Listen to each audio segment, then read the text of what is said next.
I didn't even want to press charges. You know, this has happened to me before. No, sir, it's not a banana. I live in Ohio, right? So this is like a few winters ago. Oh, I didn't know you would ever clap for that. Well, all right. That's the first time that shit's ever happened. Ohio! Anyway, I live amongst the whites. Small town in Ohio. And it was wintertime, and it had snowed recently, so there were huge snowdrifts on the street. I was walking with my sister. Now, my sister was dressed in all Muslim garb, as were her children. And I was dressed as Dave Chappelle. And we were walking and just talking about something, and a car sped around the corner, and the window came down, and somebody threw a snowball and hit me right in my shoulder. I didn't know what was going on. Why was this happening? Because I'm black, because she's Muslim, because I'm Dave Chappelle. I couldn't tell. But again, I knew it was premeditated. Because who the fuck has a snowball in a warm car? Way through, lady. Because he went around the corner and got stopped at the red light. He was caught in the traffic. So then I ran out into the street and I just tapped on his window. Hey, my man, can I just talk to you guys for a second? Come on out for a second. I just want to talk to you. There's 4 young white dudes in the car. They were like, just chill, bro. I said, relax. I just want to talk. Now, this is an old black trick. Really, I didn't want to talk. I was going to fuck them up. So, if you're ever caught in traffic and a black guy starts saying he just want to talk to you, don't open the door, nigga. Even if he's me, smiling at you. And they were like, chill, bro, just chill. And then the one guy in the back seat, I don't know what, he was just cockier than his friends. He was like, fuck it, man. I'll get out the car. And I started yanking on his door. Let me help you, motherfucker. Let me just help you out. And I didn't notice his window was down. And he threw a snowball and shit me right in my chest. Pow. He said, fuck you, you fucking nigger. And then the light turned green and they sped off. And I smiled from ear to ear. And I looked at my sister and she said, I got the plates. And I was happy as shit because throwing a snowball at a motherfucker is a misdemeanor assault. But if you call me and me and my sister start dancing, we gonna send this motherfucker to jail. Now, I didn't notice it, but while I was yelling at him, a crowd of all white people had formed because it was an all-white town. And I was like, uh-oh, I thought I was gonna get jumped. And one of them white guys stepped down and was like, I didn't like that at all. This is not what this town represents. I don't want this goddamn stuff in my vicinity. And another white guy was like, yeah, I didn't like it either. And then an old white guy stepped out of the crowd and said, young man, if you're going to fill out a police report, I would like to come with you and do the same. I said, you guys would do that for me? And the whole crowd said, hooray! I said, come on, y'all. I look like Malcolm X going to see Brother Johnson with a trail of white people.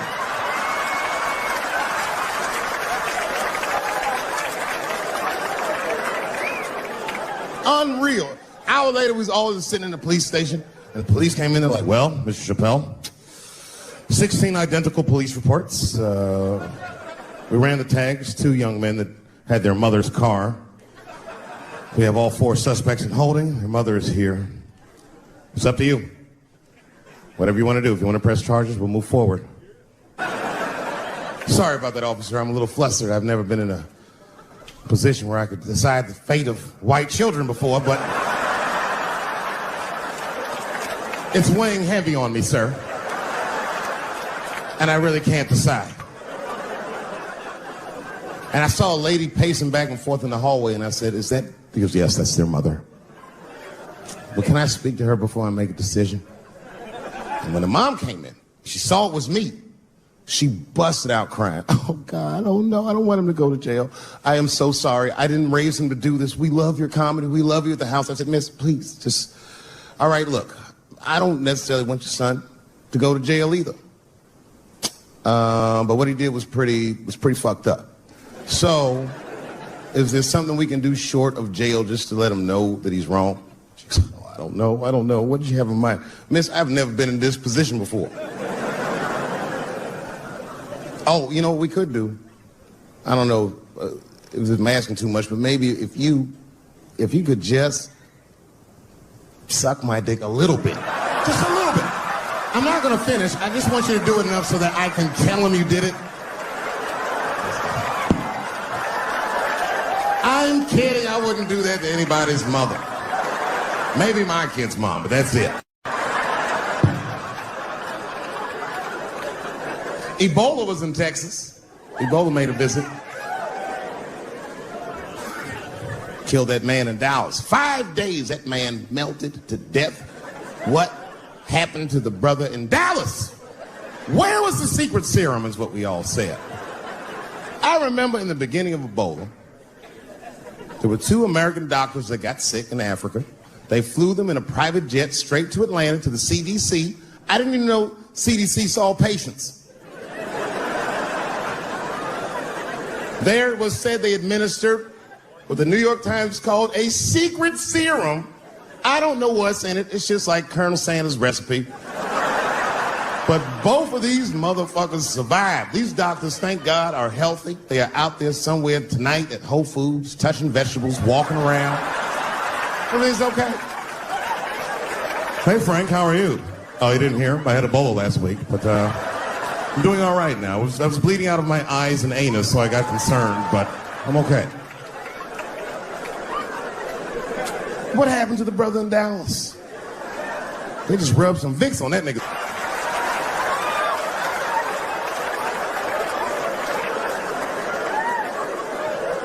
I knew he wasn't going to make it. I already knew.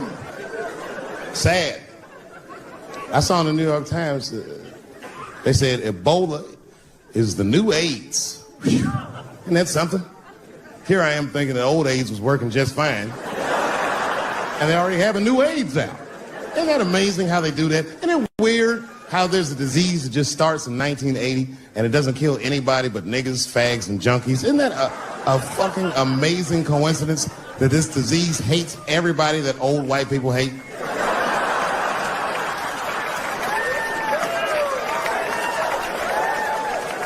I think either God is white or the government hid that shit in disco balls. Only fun people get AIDS. Last month on the front of the New York Times, the measles was a headline. I had to check the date of the paper. I was like, measles, what is this, 1850? What the fuck is this? Why is measles in the news? Turns out they were trying to decide if mandatory vaccinations for children is the way we all want to go. Any thoughts? I'm sorry, ladies and gentlemen, I don't know. I don't know about this one. First of all, black people generally don't trust doctors. You know, after the Tuskegee experiments and all that shit. More importantly, don't forget Michael Jackson was killed by a doctor. Granted, he was doing drugs, but if I was a heroin addict and I had a licensed physician injecting heroin in me, I should survive that. I'd just be looking like, oh, I'm good, right? I'm good? It's not too much, is it? Dr. Butterfingers killed Michael Jackson. After that, I was like, fuck going to the doctor. The fuck am I getting my kids vaccinated for an old-ass disease like measles? This is ridiculous. You might as well give them a diarrhea shot if you're so worried. Diarrhea has a bigger body count than the measles do. You know, diarrhea is funny today, but 100 years ago, if your ass had diarrhea, you were a goner. There was like a 0 chance of survival. You get that first squirt, uh-oh. Gotta start getting my affairs in order. But I don't have much time. It's diarrhea. It's very serious. You just watch your buddy slowly die in a pool of his own shit. I give up diarrhea. Nowadays, your buddy just be like, oh, we got diarrhea. Just eat a banana, nigga. Drink some water. Let's get to the club. Still make last call. Tough time for the blacks.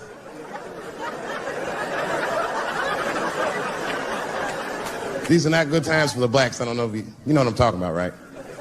Police are killing us again.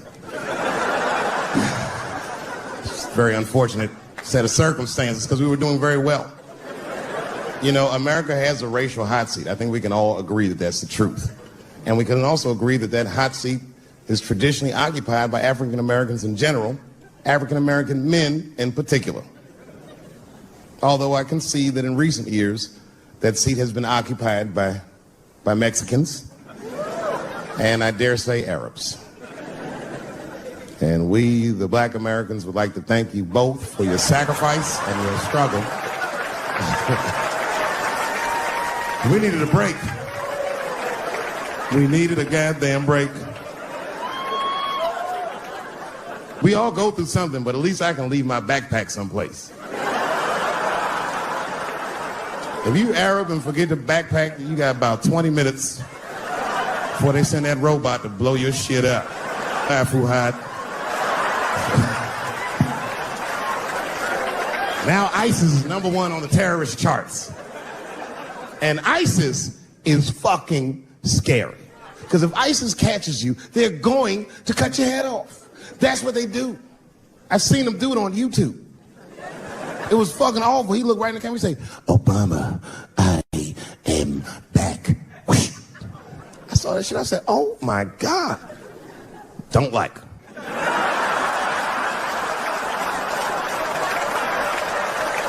How is this guy cutting people's heads off on YouTube? I can't even post a dick pic, and this motherfucker is decapitating people. I'm gonna have to change my settings. You know, everyone has it hard, but I think harder than black people and harder than Arabs and harder than Mexicans, you know who has it the worst? Fat black people.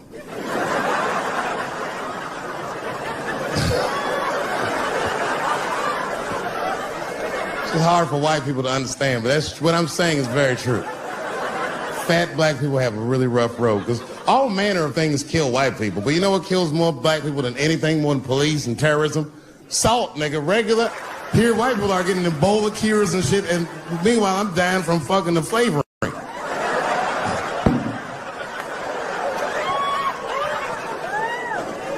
Look, honestly, I'll stop talking about it. Let me say this, though.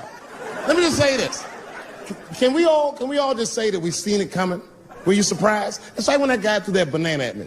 Do you think I was surprised? Hell no. I've been in show business 30 years. I was expecting this banana. I knew one of these nights, it's like somebody gonna throw a banana at me one of these nights, niggas. Because that's how it starts, with the name calling. Like that Paula Deen. Remember Paula Deen got fired from the Food Network? If you know anything about show business, it is really hard to get fired from the fucking Food Network.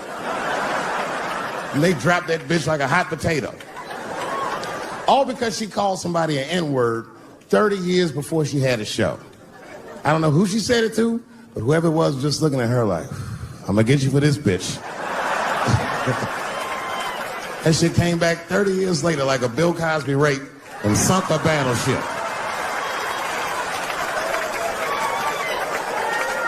And every black person was mad, but we weren't like that mad.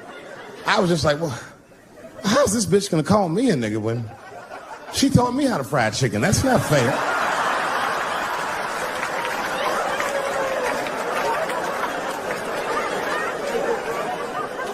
I think Donald Sterling shit was more serious. Remember Donald Sterling? He used to own the Clippers, and then he got caught on a secretly recorded tape saying some very unsavory things about African Americans. And there's a lesson in that for all of us. The lesson is, if you are old and white and racist in this great country, whatever you do, don't tell your black girlfriend about that shit, because that's who made the tape. She recorded all that shit, and the tape was terrible. He was like, stop bringing these black guys to my games. First, we're all confused, like, well, how the fuck are you gonna have a game without us? But it turned out that the black guy he was speaking of was none other than Magic Johnson, the billionaire. Unbelievable. Never even mentioned the fact that he had AIDS, which is, this guy must be really racist if AIDS is the footnote. Well, you gotta be careful, baby. He got the old Ebola.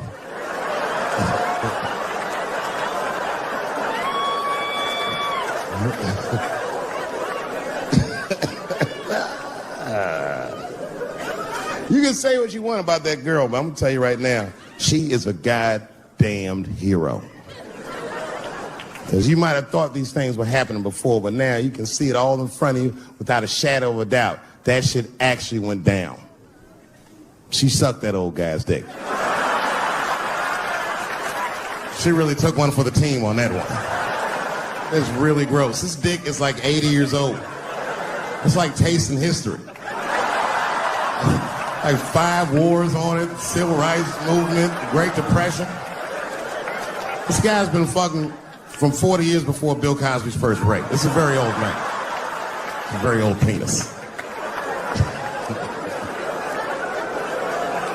But all that shit is still, it's just name calling. Like, name calling does not break the modern black man. That's not gonna do the trick. I don't give a fuck about that. Like, if I went to Kentucky Fried Chicken, Ku Klux Klan hood on top of their head, what do you think I'm gonna do in this day and age? Run out Kentucky Fried Chicken? Not if I'm hungry. I'll go straight to the front. Hey, man, let me get a 2-piece. I don't give a fuck what he says. You want a biscuit with that, nigger? I thought it came with a biscuit. What's all this attitude? I want a 2-piece. Chop, chop. You know what it is. But I'm not going to be mad. Why would I be mad? He's the one that's got to work at Kentucky Fried Chicken, not me.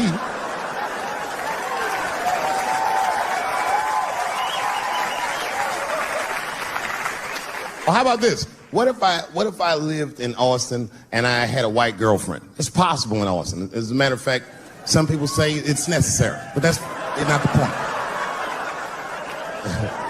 And me and my white girlfriend at home one night and we're just doing what lovers do. Maybe she's butt naked and she's down on one knee giving me a hand job. I love a good hand job. And she's really jerking me off. You know, getting her obliques nice and tight. I got a huge dick, so she's like,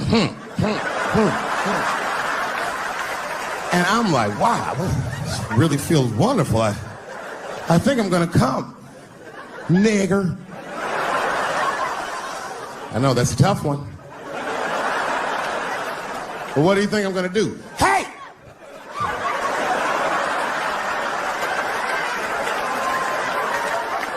That's no time for integrity, ladies and gentlemen. I'm busting that nut in her face. I'll sort through the ethics later. But I'm what they call a man of his word. If I say I'm coming, oh, I'm coming. I don't give a fuck what happens. God forbid somebody could shoot me. If I say I'm coming, it's still that. Oh.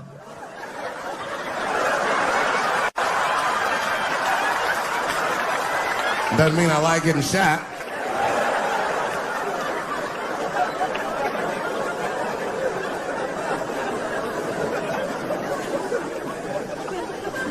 Boy. Yeah, tough time for the blacks. I'm not gonna say nothing about the police. I'll leave that for Chris Rock.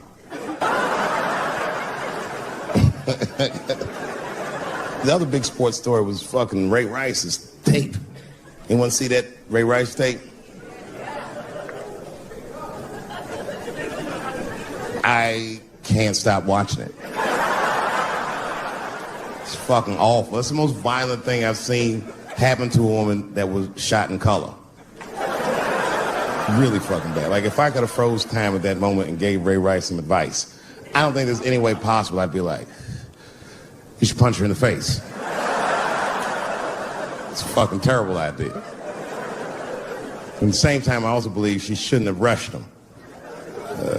What the fuck was he like? You know, you can't beat him. It's don't rush a motherfucker that's trained to stiff arm people in the clutch. He's gonna get the upper hand.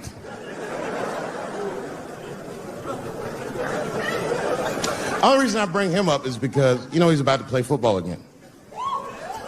You didn't know that? The NFL was told by a federal judge that they had to reinstate Ray Rice because he was transparent with their investigation. He told them exactly what he did, and they can't just change your bit. That's like if I'm hanging out with my buddies and I'm like, hey guys, guess what I did last night? I fucked this big fat girl I met at the club. And they're all like, oh shit, Dave, that's crazy. And then they see a tape of me doing it, and they're like, we can't hang out with you anymore, Dave. That's not what this crew is all about. I'd be like, what? I told y'all what I did. What's really fucked up is the tape was made before they were married. Isn't that weird? I don't know why she'd do that. I don't even know why he would do that. As a guy, would you want to live with a woman that you had once punched in the face with all your strength? That's some very bold color purple type shit. Sealy, come out here and shave me.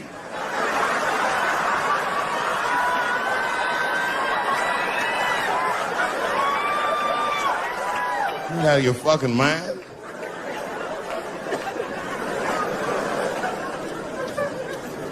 I had to ask an older friend of mine just to get some perspective. This older black dude.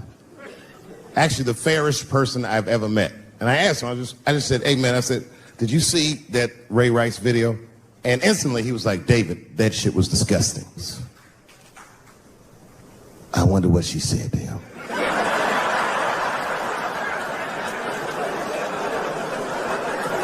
I don't think that matters. I think the idea is you're not supposed to punch her in the face.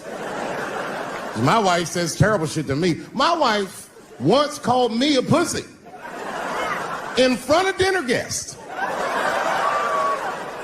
I know, I started to get mad, but then I was like, fuck it, she's probably right.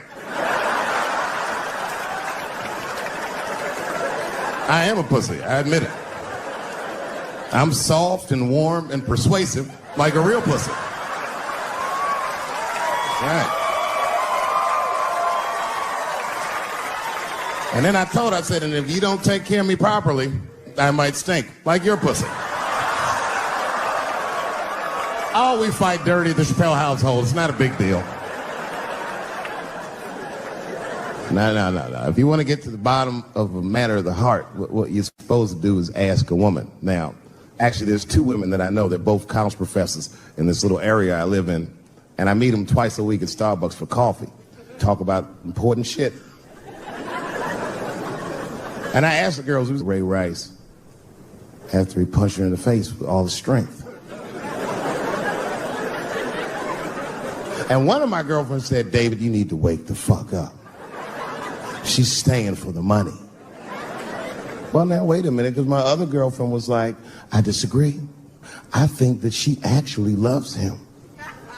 And I said, wait a minute, ladies, you know what? I think that you're both right. And what I was doing when I said that was preserving the possibility of a threesome with these bitches.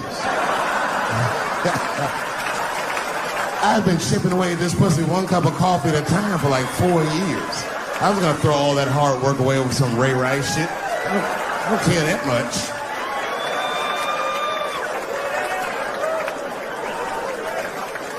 I'm just being real.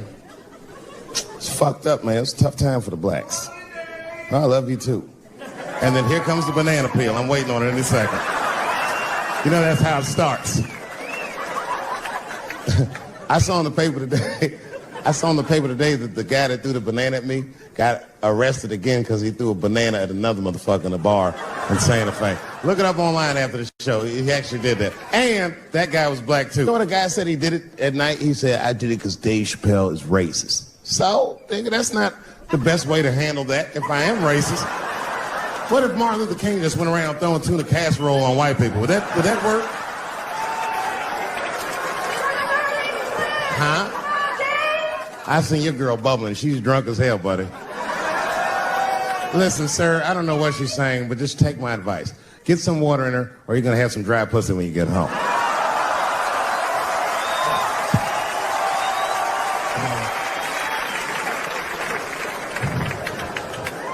His dick's going to be shaped the fuck up tomorrow.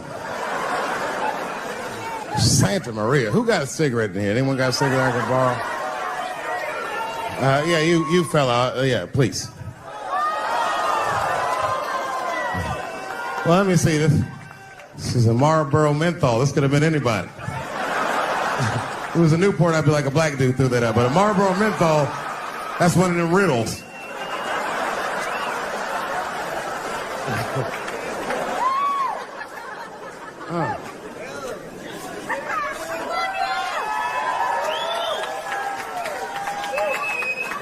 Is the word pussy offensive? All right, just checking. I asked that crowd when we was in Denver, I said, is the word people? One was a woman in the front. She's older than me, maybe around my age. Definitely a feminist. You know what I mean? Short haircut, plaid shirt, you know what I'm saying? And she didn't say it offended her. What she said is she said, I'm uncomfortable with that word. And I was like, really? You? And then before I could ask her why, there was one other guy. He was in the balcony. Now, I don't think he was saying this to me, but he said this. Everybody heard him say it. He goes, it's delicious.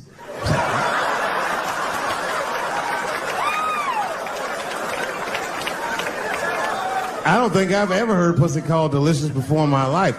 Now, this is not to say that it's bad, but it's definitely an acquired taste. I don't think any of us tasted pussy our first time like, hey, it's good. It needs something.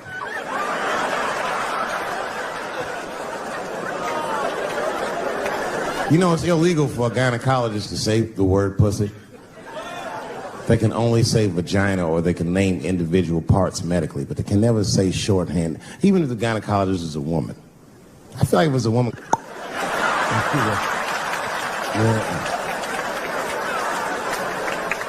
I don't think men should be allowed to be gynecologists. That shit is a conflict of interest. Even when my wife was pregnant, we used to go to the gynecologist. And he'd put her legs up in that stirrup like this. He'd be like, all right, Mr. Chappelle, just try to relax. I push it back up, motherfucker, I got this. Just tell me what to look for.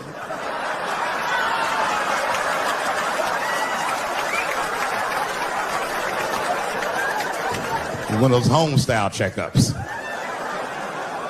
There's too many ethical questions when men do that. Like, can a gynecologist lose their license for smelling their fingers during an exam? Is that illegal? How could they not? These are men. It's like if you have a good barbecue, you don't even think about it. You just...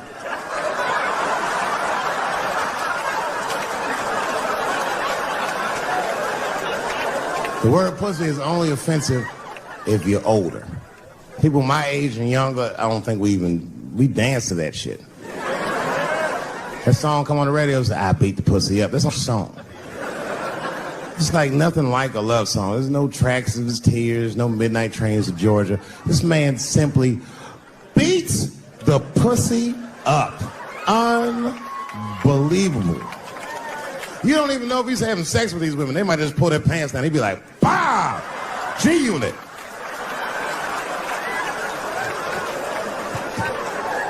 Like he'll be watching HBO. Hi, I'm Larry Merchant, standing here ringside with the pussy after a devastating bout with 50 Cent. Pussy, come over here and let me talk to you for a second. My God, you look terrible. Your lips seem to be swollen. You're bleeding a little bit. Tell me, pussy, what happened inside of that ring with 50? I don't know, Larry. I felt really good in the first round. I was ready to fight. It's warm and moist, and I don't know. It just hit me from angles I wasn't expecting. Front, left, backside surprised me the most. Well, pussy, let's take a look at round 4. This is where it all went wrong for you. Here you come out of your corner, pussy. You fight really good. It looks like you got 50 with a right and a left, but then 50 slips your jab, and there, right there. You see that? He punches you right on that that little bean thing you have on the top of your head. I don't know what that is. But there's 50 just pounding away at that bean over and over, and that pussy gets rattled around like that. I don't think I was thinking anything, Larry. You know, I'm a real good defensive fighter. It's real hard to get to me. I've never been punched directly on my bean before. As a matter of fact, most fighters don't even know that bean exists. I guess he just hit me there and I lost control of my legs. I don't know what else to tell you.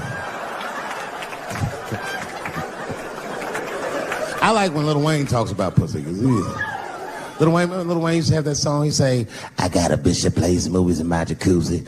And then it goes like this. Pussy juicy. That shit always makes me laugh, because no guy says that, you know what I mean? Only Lil Wayne would say some shit like that.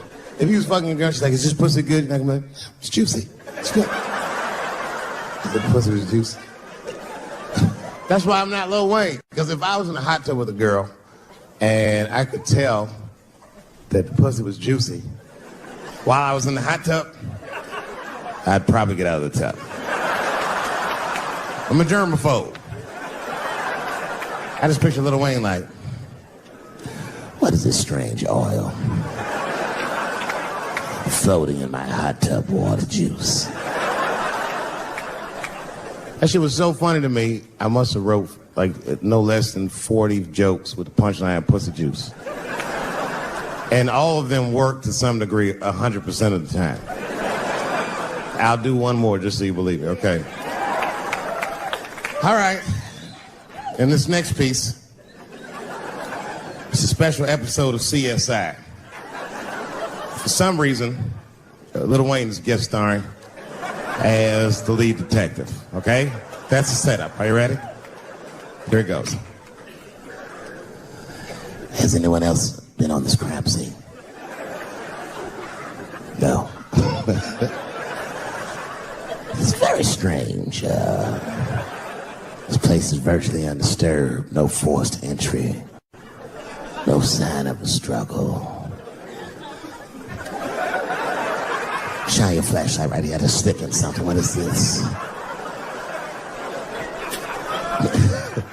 What is this? It glistens in the light. Smooth to the touch.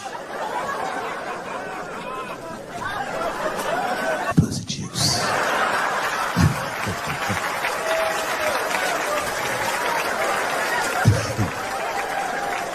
She must have been sitting Indian style. 39 more where that came from.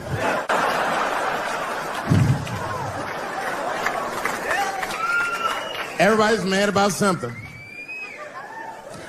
Recently, I got attacked online by some gay bloggers, and it hurt my feelings. I have no problem with gay people, but I fucking hate bloggers. I'm not saying it because this person was gay. They was acting like a bitch online. They was like mischaracterizing my jokes, trying to make a point off of me, when it was really, it's like, yo, I'm your ally, motherfucker. I'm not trying to stop gay people. I got better shit to do. This motherfucker was saying things to try to get gay people to beat me up. Seriously, he was like, Dave Chappelle's jokes. I don't know how he actually talks when he's making his voice up. Dave Chappelle's jokes were an affront to the manhood of all gay men. What the fuck does that mean? I didn't say anything that would allude to gay men not being men. I know you're men. In fact, what could be manlier than fucking another guy in the ass? It's the most gangster shit I've ever heard of in my life. I told you I'm not cut out for that. I'm a pussy. You know what I said? That's all I said. First of all, I'll tell you right now what I said. And I will tell you that this was not a joke. It's a true story. And I just happened to tell it. All right, what happened was I went to a gallery party, all right? I don't know who in here has ever been rich before, but these are very nice parties. You know, wine and cheese and ball of conversation. And there was a few eccentric types, one of which was a very wealthy man that happened to be wearing a dress. I don't know what you call him, this is a tranny or a drag queen, perhaps. Whatever it was definitely a man. And this man was definitely on drugs. I don't know what kind of drugs he's on, but I knew he had too much. He didn't look good. It's like this, it's like, he looked sick, and all his friends were standing around him, concerned, trying to revive him. I don't know whether he looked like some kind of gay CPR, there was fanning and shit.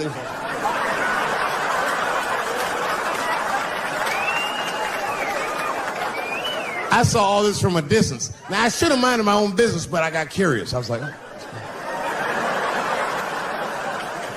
And I went over there. All I said, excuse me, gentlemen, is he okay? And then they looked at me like I was evil. She is fine. I'm sorry, I didn't know this is what we were doing. Here's my thing. I support anybody's right to be whoever they feel like they are inside. I'm your ally in that. However, my question is, to what degree do I have to participate in your self-image? Is it fair that I have to Changed my whole pronoun game up for this motherfucker. That didn't make sense. Seriously. If I put on an Argyle sweater and I'm like, hey, everybody, I feel like a white guy in this sweater and I want some goddamn respect and a bank loan. That's not going to work. Give a fuck how I feel. Why should I give a fuck how you feel? Nigger is a pronoun. But there was no time for philosophical debate. This was an emergency situation. I said, fine. Sorry, guys. I was just worried because she looks terrible. And she just fell off the bench. Appears that her dick is popping out of her dress. No matter if I call an ambulance, champ, I'd rather not be at a party where a tranny ODs. There's too many questions to answer.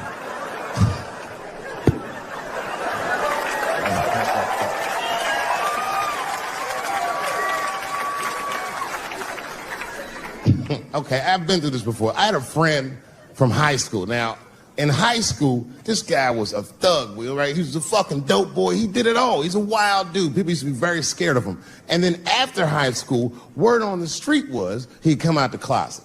I personally didn't believe it. I bring him up because last year, he calls me out of the blue like, yo, what's up, man? I got your number from so-and-so. I heard you're going to be in New York doing a show. Could I get some tickets? I was like, fuck yeah, get some tickets, man. How you been? He said, well, we'll catch up at the show, man. But, yo, I appreciate it. I'll see you soon. I said, all right, man, take care. And I was about to hang up, and I couldn't resist. I was just like, hey, nigga, I heard you was gay. What's going on with that?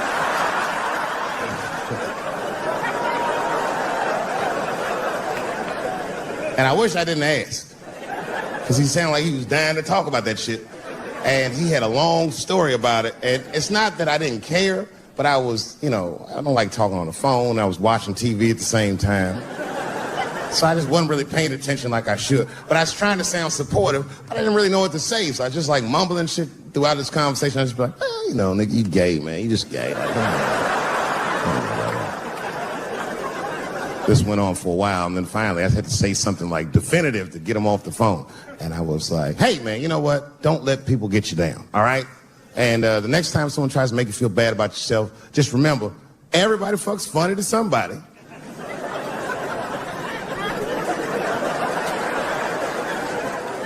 He didn't like that shit. He's like, what the fuck does that mean? I said, huh? He said, you saying I fuck funny, motherfucker? I said, no, that's not what I'm saying. I'm saying everybody's different. He said, you ain't say different, nigga. You said funny. What's so fucking funny about the way I fuck? And I said, hey, man, I fuck feet. He said, what? Oh, this is not a joke, ladies and gentlemen. I get women to squeeze their feet together like this, and I fuck them right in that little space in their feet. But you can't build a community behind that shit. There's no flag for us. That shit made him laugh. And the next day, after the show, I saw him backstage. He was like, yo, what's up, man? I'm like, oh, shit, what's going on? And he had his buddy with him. He goes, Dave, I want you to meet Manuel. Manuel's my fiance. We're in New York getting married because it's legal here. I said, well, gracias. And he went to go get some drinks. And then my buddy looked at me. He was like, so, Dave, what do you think? And I started mumbling again. You gay, nigga. You just gay. He said, yeah, I'm a little nervous about getting married, man. It's a big step. I said, yeah, it is. It's a big step. He said, well, you've been married for a while. You got any advice for us? No, I'm married to a woman. Sorry about that. And they corrected me. He said, no, you married the person that you love. So it's essentially the same. I said, man, the problem with that statement is that it makes the assumption that I love her. But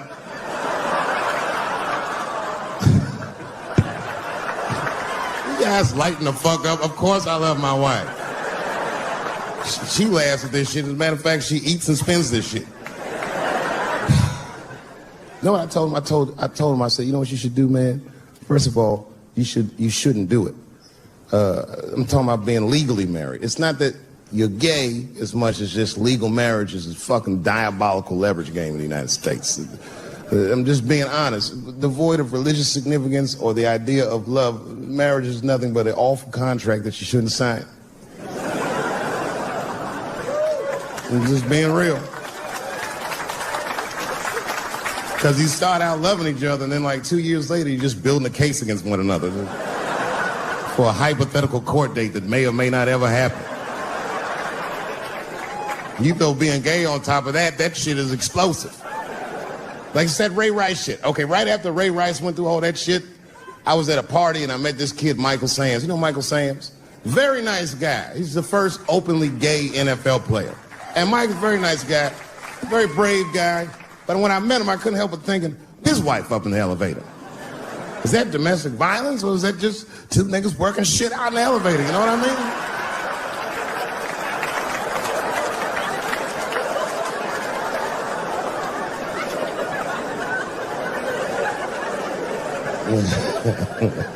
Anyway, I give all married men the same advice, gay or straight. Get a dog. This dog will love you all the time, but she's not going to. It's real talk. I didn't even know about dogs, and my kids got the dog. They brought him home from the shelter, and I didn't even want him. They were like, "Can we keep him?" I said, "Nope." I said, "Where did you even get this dog?" They're like, "We got him from the shelter." I was like, "Ugh. Probably something wrong with him. You can't keep him." And then my kids started crying and screaming like the dog had gambling debts. "Please, Dad, if you don't let us keep him, they're gonna kill him." I was like, "Oh. All right, you can keep him." And this dog was a menace. I hated his guts. And then one night I had smoked a bunch of weed, and I was eating a sandwich, and Baba came over. Baba's the dog. He came over and was staring at me. This will make you very uncomfortable if he's just looking at you.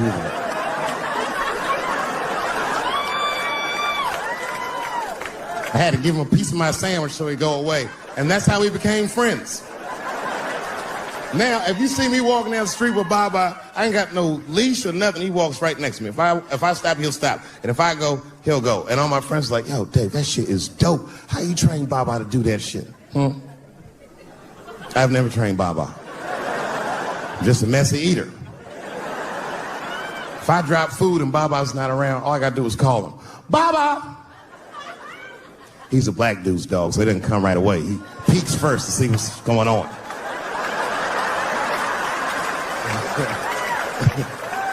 I gotta tap my foot so he can see the food. "Over here, little buddy."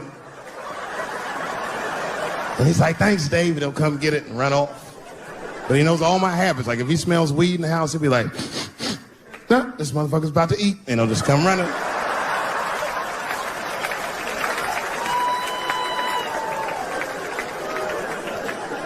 Baba got me through a very difficult time in my marriage. We spend the most time together. Like, it's not that me and my wife don't spend time together, but we've been married so long, it's like we don't talk like, I don't know if anyone's married here, but after 10 years, all that chatty shit goes away. You've said it all. You know what I mean? We're just in the zone. She says the same shit to me every night before she goes to bed. I'll be the last one up. She's like, "I'm gonna get some sleep, Dave. Good night." "All right, babe, we'll stay up and watch television. Good night." And she'll walk halfway up the steps. "David? Don't eat the kids' lunch." And then she walks away.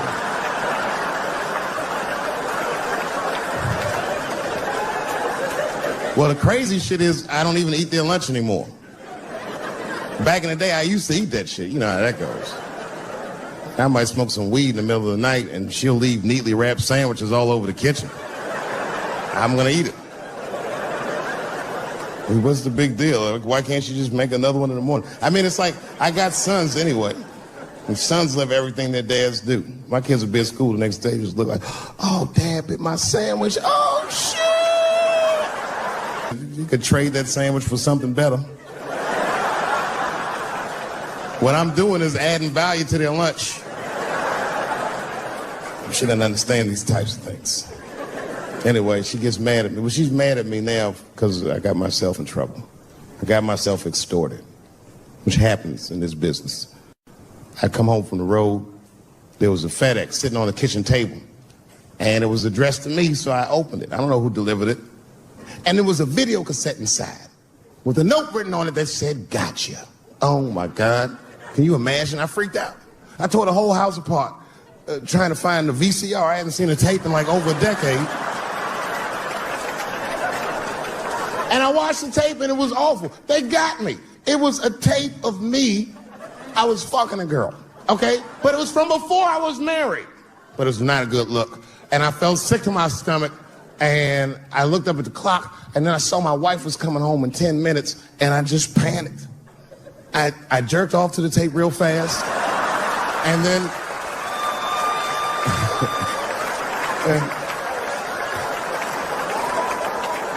and then I called the FBI. Much better. I mean, they didn't say they were going to catch him for sure, but they had the demeanor of some competent people that would catch him. So I didn't worry about it too much. And then not even a week later, 5 days later, I come home and there's another video cassette just sitting on my porch. As soon as I saw it, I just called the police like, they've done it again. You should probably look for a guy with bell bottoms on because I don't know who the fuck is sending tapes.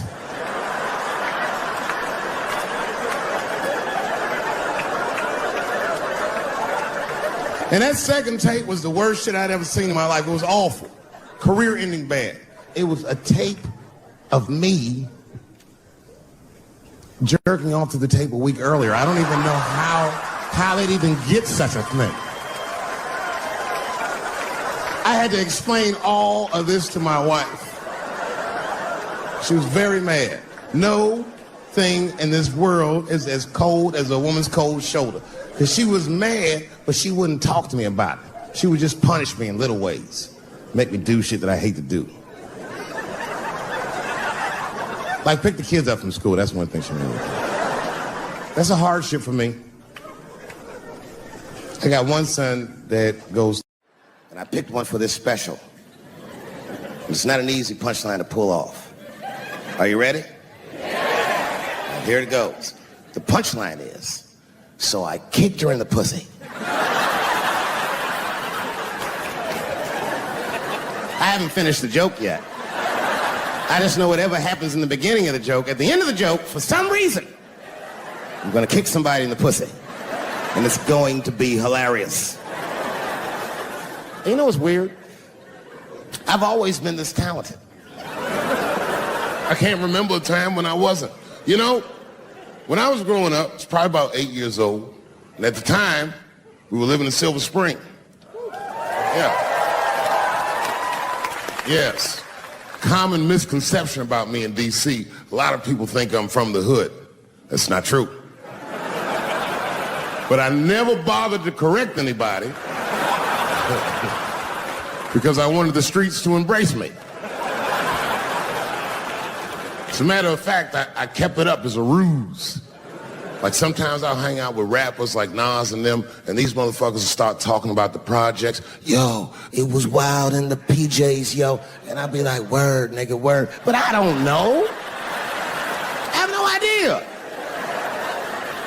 My parents did just well enough so that I could grow up poor around white people.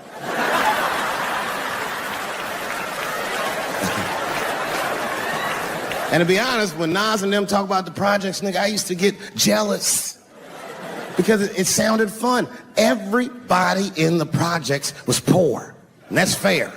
But if you were poor in Silver Spring, nigga, it felt like it was only happening to you.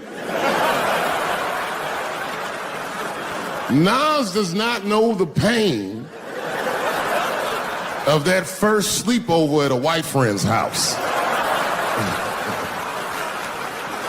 And you come back home on Sunday and just look at your parents like, y'all need to step your game up. Everything at Timmy's house works. Remember the first time you saw that?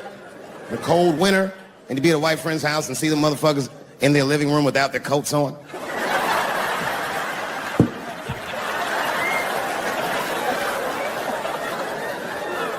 Timmy was one of my first white friends, like, in my life, man. He's a good dude, too. He moved to Silver Spring from Utah, of all places.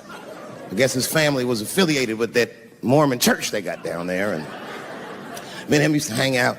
And one day I was at his house, we were just hanging out, and Timmy says, Dave, why don't you stay for dinner tonight?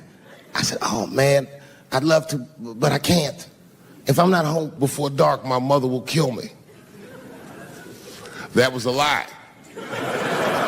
My mother had several jobs. I hadn't seen her like 3 or 4 days. And the only reason I lied to Timmy was because at that point in my life, it was my experience that white dinner wasn't delicious.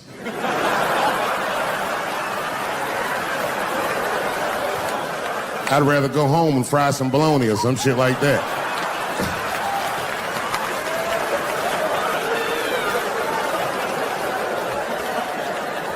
But then old Timmy threw me a curveball I wasn't expecting. He said, it's too bad you can't stay, Dave, because Mom made stovetop stuffing. I said, what the fuck? Stovetop? Well, hold on, nigga. Let me make some phone calls real quick. I had seen that commercial so many times. I had dreamt of getting my hands on some of that stovetop stuffing.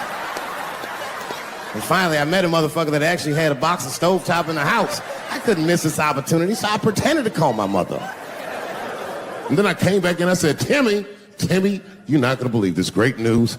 Mom said I can stay. And he said, fantastic. He said, why don't you come with me and we'll help set the table and then we can say the blessing. I had no interest in setting this motherfucker's table or saying these crazy-ass Mormon prayers. I just wanted that goddamn stuffing. So I told Timmy, I said, you know what? I'd love to help, but let me go wash my hands first. My plan was simple. Wash my hands slowly, and by the time I'm done, the table will be set, the blessing will be said, and all that there will be left to do is eat. Went to the bathroom. I washed my hands very slowly. I must have been in there for about 10 minutes. And suddenly, one of his mothers came to the door.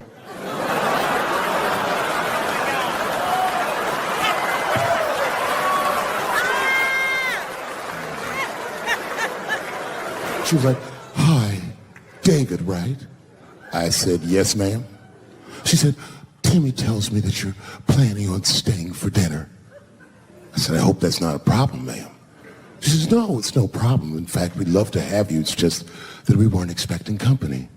And I'm afraid there's not enough stovetop stuffing for everybody. So I kicked her in the pussy. Bam! Ladies and gentlemen, I told you I'm dope, nigga. I told you what I was going to say, and you still didn't see it coming. And that's why I make the big bucks.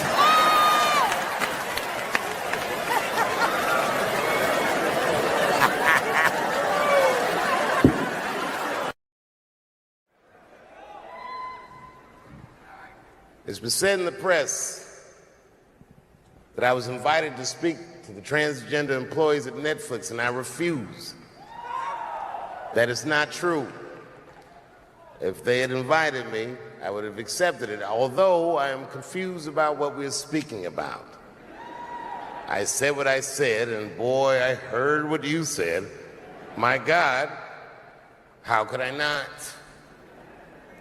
You said you want a safe working environment at Netflix. Well, it seems like I'm the only one that can't go to the office anymore.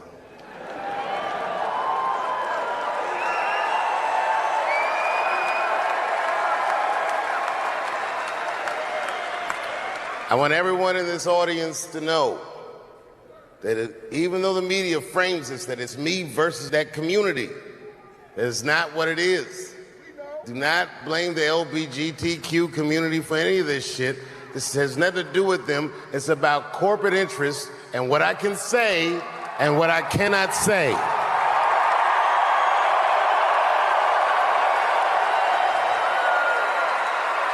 For the record, and I need you to know this, everyone I know from that community has been nothing but loving and supporting. So I don't know what all this nonsense is about. In summer 2020, when the whole world shut down, I was outside doing shows. My neighbor had a cornfield, and he let me throw shows there, and people came from all over the country. Some people came from around the world to see those shows. The best comedians on earth came to my home and broke bread with me, and we lived our lives. We found a way to keep moving forward. I made a whole documentary about it. The first night of those shows was a piece that some of you might have seen. It was called 846, and it dealt with the murder of George Floyd.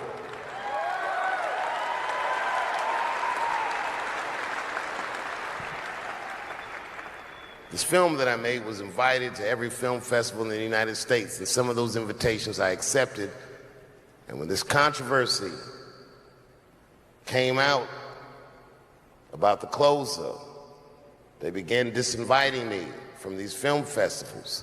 And now, today, not a film company, not a movie studio, not a film festival, nobody will touch this film. Thank God for Ted Sarandos at Netflix. He's the only one that didn't cancel me yet.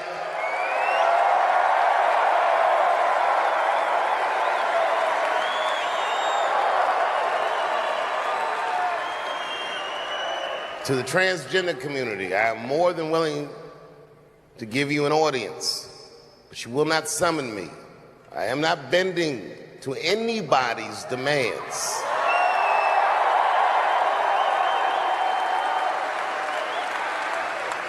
And if you want to meet with me, I'd be more than willing to, but I have some conditions.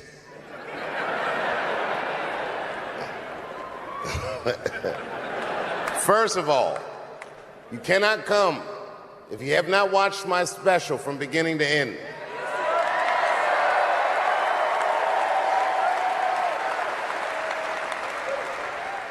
You must come to a place of my choosing and a time of my choosing. And thirdly, you must admit that Hannah Gadsby is not funny.